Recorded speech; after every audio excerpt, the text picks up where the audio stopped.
જી sir. Surat મહાનગરપાલિકાની અંદર નોકરી કરતા કેતન દેસાઈ એમને આજે કમિશનરશ્રીએ દરખાસ્ત રજૂ કરી સસ્પેન્ડ કરવા માટે। જે પ્રકારે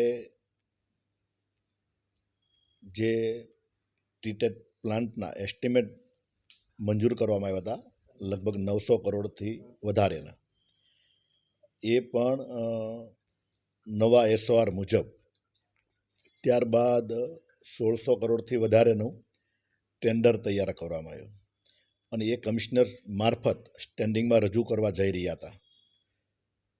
સારું થયું, કમિશનરશ્રીની એકદમ જાગૃતિના કારણે એના ધ્યાન પર આવ્યું અને એ ટેન્ડરને દરખાસ્તને મુલતવી રાખી અને એમને બ્રેક મારી દીધી, જેનાથી કરોડો રૂપિયા સુરત મહાનગરપાલિકાના બચાવવામાં આવ્યા।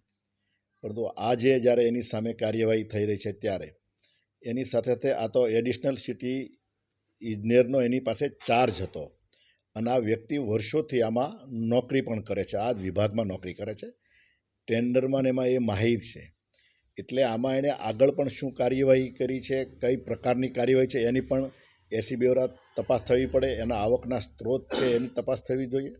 સાથે સાથે સિટી ઇજનેર, કારણ કે એની સાઇન વગર કમિશનરશ્રીમાં દરખાસ્ત જાય નહીં, તો એમણે પણ આ દરખાસ્ત મૂકી છે, એની સામે પણ તપાસ અને કાર્યવાહી થવી જોઈએ।